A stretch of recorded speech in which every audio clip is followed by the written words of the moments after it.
आप श्रद्धेय संत श्री दिनेश साहिब जी हैं, बुरहानपुर श्री कबीर निर्णय मंदिर के प्रमुख संतों में आप हैं और आपका भी आश्रम अलग से है। अब गोपालगंज में सिवनी जिले में आता है, मध्य प्रदेश में। बहुत सुंदर आश्रम है साहिब जी का।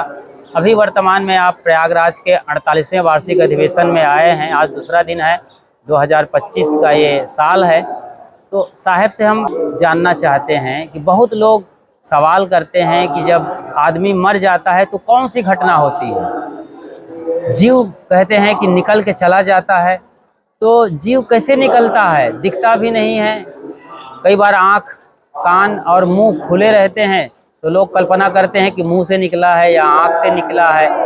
तो बताएं साहिब जी कि एक मरने के बाद जीव किधर से निकलता है और मरने में कौन सी घटना होती है? साहिब बंदगी साहिब जी। सदगुरु कबीर साहिब जी ने अपने बीजक साखी में बताए हैं, 10 द्वारे का पिंजरा तामे पंछी कौन, रहबे को अचरज अहे जात अचंभो कौन। सदगुरु ये निर्णय दे रहे हैं कि चेतन किसी भी दरवाजे से निकल सकता है। आँखों से भी निकल सकता है और मुंह से भी निकल सकता है, कान से भी निकल सकता है, अधोद्वार से भी निकलते। हाँ, अधोद्वार से भी निकल सकता है जी। कितने लोगों को देखा जाता है कि उनके कभी कभी अंतिम समय पर टट्टी पेशाब निकल आते हैं जी।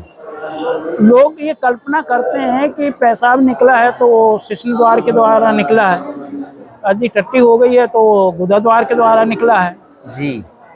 लेकिन इसके और भी कारण हो सकते हैं, क्योंकि शरीर जब छूटता है तो पैरों की नस नाड़ियाँ पेड़ू स्थान पर खिंचाव उन पर पड़ता है और पेड़ू स्थान पर आती हैं। अच्छा। और हाथों आदि की जो नस नाड़ियाँ एक कंठ में आती हैं, इसलिए उस समय भारी दुख होता है।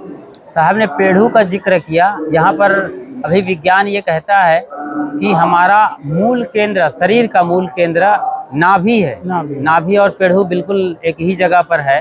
तो नाड़ी में हलचल हो, मतलब नाभि में हलचल हो, ये बिल्कुल सहज और सामान्य बात है साहब, क्योंकि हमारा मूल केंद्र है जी। तो पेड़ू और नाभि के आसपास बहुत हरकत होती है, खिंचाव होता है, साहब बता रहे थे जी। आगे साहब जी। तो जो खिंचाव होता है जी, उसमें बहुत बड़ी तकलीफ होती है। उस तकलीफ के कारण से भी किसी किसी के टट्टी पेशाब निकल आते हैं। अच्छा। जिसको हम कल्पना करके कहते हैं कि ये इनका शरीर शिश्न द्वार से निकला या गुदा द्वार से निकला जी। लेकिन वास्तविकता यह भी नहीं हो सकता, क्योंकि चैतन्य जो है किसी भी दरवाजे से निकल सकता है। फिर असंख्य द्वार हैं, रोमकूप जैसे अनगिनत, और दो रोमकूप से तो नहीं निकल पाएगा। अच्छा अच्छा, क्योंकि वो तो सूक्ष्म शरीर साथ में है। अच्छा, वो तो अणु से अणु कहा जाता है साहब जी को। महतो महियान अणोरणियाम। चेतन में तो बिल्कुल ठीक है, मैं तो महियान अणोरणियान जो कहा गया है। हाँ, अपने आप में चेतन तत्व के लिए है ये। हाँ। लेकिन सूक्ष्म शरीर हो तब की बात साहब बता रहे हैं कि रोमकूप से शायद ही निकले। नहीं निकल पाएगा, क्योंकि अच्छा। सूक्ष्म शरीर साथ में है जी। और सूक्ष्म शरीर साथ में होने के कारण से उसको स्थूल इंद्रियों की ही आवश्यकता पड़ेगी। सूक्ष्म रोम आदि कूप से वो नहीं निकल पाएगा। अच्छा। क्योंकि सूक्ष्म शरीर साथ में है। अगर चेतन में अकेला होता तो वो कहीं से निकल सकता था, बात अलग है। लेकिन प्रश्न यह होता है कि चेतन अगर अकेला जिस दिन हो गया जाएगा और निकलना और आना जाना का प्रश्न ही खत्म हो जाएगा। आओ न जाओ, मरो नहीं जियो साहेब मेट लगा रही जी। इसलिए चेतन जो है उसमें आना जाना नहीं, लेकिन सूक्ष्म शरीर में क्रिया तो शरीर में है, सूक्ष्म शरीर में है। इसलिए सूक्ष्म शरीर अभी है और सूक्ष्म शरीर होने के कारण से रोम कूपों से चेतन नहीं निकल पाए। इसीलिए कबीर साहब ने 10 द्वारे का जिक्र किया जी और रोमकूप का जिक्र नहीं किए वो जी। तो शरीर से निकलेगा और निकलता है, ये पक्का है, इसमें दो राय नहीं है। अगर शरीर से ना निकले जी तो फिर शरीर को मुर्दा क्यों कहा जाए जी। और उसके बाद फिर कई प्रक्रिया शुरू हो जाती है, कालिमा होने की, गंधाने की, सड़ने की। हाँ चेतन नहीं है तो माटी का ढेला हो गया, पूरा मिट्टी में मिलना है उसको बिखर करके। तो जीव और चेतन या जड़ और चेतन से शरीर बनता है। आखिर घटना कौन सी होती होगी मौत में? जब एक आदमी मर जाता है, इसका मतलब क्या हुआ साहब जी? शरीर का संबंध विच्छेद हो गया है। अच्छा खाली संबंध विच्छेद हुआ है जी। और मरना कोई वो नहीं है। शरीर विच्छेद होने के कारण से ही, इसलिए सदगुरु कबीर ने ये भी प्रश्न किया है, कौन मुआ कहो पंडित जना, सो समझाए कहो मोहि सना। कौन मुआ? चेतन मुआ कि जड़ मुआ? जड़ अगर कहिए तो पांच तत्व ये भी अजर अमर नित्य सत्य हैं। पांच तत्व के अणु परमाणु तृष्णाणु कभी नष्ट नहीं होते हैं, इसलिए पांच तत्व भी और चैतन्य जीव भी अजर अमर नित्य सत्य है। फिर दोनों में कौन मुआ? इसलिए साहब ने कहा संजोगे का गुण रवे, वियोगे का गुण जाए। संयोग का गुण है, संयोग जब तक होता है तब ये हमें प्रत्यक्ष दिखता है, इसमें चेतनात्मक क्रियाएं होती हैं। और जब वियोग हो जाता है तो वह चेतनात्मक क्रिया समाप्त हो जाती है और जड़ात्मक क्रियाएं ये शरीर की होने लगती हैं। जैसे शरीर का सड़ना गलना, शरीर का फूलना, शरीर का निस्तेज हो जाना, चेतनात्मक क्रियाएं नहीं होना, ये शरीर के प्रत्यक्ष प्रमाण हैं। योगियों का कहना है या कुछ भारतीय दर्शन या दार्शनिक जैसे लोग जो थोड़ा खोजी प्रवृत्ति के हैं, उनका ये कहना है कि जब चेतना या जीव सत्ता ब्रह्मरंध्र से निकलता है, यहाँ सिर के ऊपर जो तालुमुल होता है बच्चों का, जहाँ लप लप करता रहता है, वो एक खोल जैसी जगह है, गैप है। तो वहाँ से चेतना बाहर जाए ब्रह्मरंध्र से, तो उनका ये कहना है कि वहाँ से निकला, इसका मतलब है कि वो वापस फिर संसार या शरीर में नहीं आएगा साहब जी।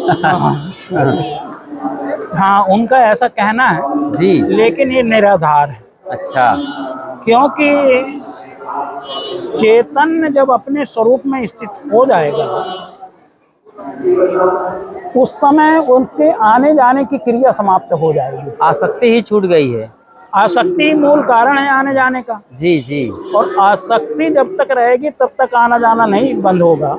आसक्ति के समाप्त होने पर अपने आप चैतन्य अपने स्वरूप में लीन हो जाएगा, वहाँ आने जाने की प्रक्रिया समाप्त हो जाएगी। आसक्ति का मतलब होता है लगाव, लालच, लोभ, जो वासना है, तृष्णा है, वो सब आसक्ति के अंतर्गत आते हैं। आसक्ति कहिए, उसे अध्यास कहिए, वासना कहिए, जी, ये सब उसके एक पर्यायवाची शब्द हो सकते हैं। तो वो जब खत्म हो जाएगा तो फिर जीव तो अपने आप में ठहर गया। जी।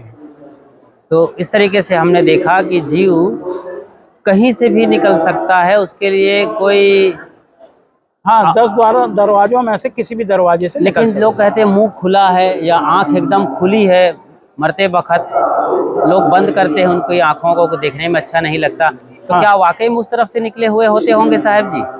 हाँ, हो सकता है, निकला भी हो सकता है, लेकिन उसे हम समझिए कि ये निर्णय नहीं कर सकते हैं जी कि वहीं से ही निकला है, ऐसा कह नहीं सकते, क्योंकि चैतन्य जीव को ना तो कोई मशीन के द्वारा पकड़ा जा सकता है जी, ना चैतन्य जो है दिखता है। हाँ, नेत्रों के द्वारा भी नहीं दिखता और मशीनों के द्वारा भी वह पकड़ में नहीं आता है जी। वो स्वयं देखने वाला है, देखने वाला को उसके द्वारा निर्मित चीजें क्या पकड़ पाएंगे? नहीं पकड़ सकती हैं जी। इसलिए ये भी नहीं कहा जा सकता इसमें कि वहां से नहीं निकला है, या ये भी नहीं कहा जा सकता कि वहां से निकला ही है। अच्छा अच्छा, ये दोनों बातें नहीं कही जा सकती चेतन के विषय में, क्योंकि चेतन में जो है बड़ी सूक्ष्म स्थिति है इसकी, इसलिए ये कहना कि यहीं से निकला है। अच्छा, कुछ लोग ये कहते हैं कि मरते वक्त आटा बिखेर देते हैं या आटा बिछा देते हैं और कहते हैं कि उसमें जो निशान बनेगा, जैसे आदमी के पैर का बच्चे के पैर का निशान बना तो आदमी के योनि में गया है, या चिड़िया का निशान बना तो चिड़िया बन के, या किसी जानवर के खुर का निशान बन गया पंजे का। तो ये क्या साहब अवधारणा मात्र है, लोगों की एक तुष्टिकरण की नीति है या सच्चाई है इसमें? ये केवल अवधारणा मात्र है जी। क्योंकि चैतन्य जो शरीर जड़ है और जड़ शरीर को जला दिया गया या गाड़ दिया गया जी। वो पंच तत्वों में विलीन हो गया। अब उसके हाथ पैर तो रहे ही नहीं, तो हाथ पैर जब रहे नहीं तो वो आटा में आकर के कैसे चिन्ह लगेगा।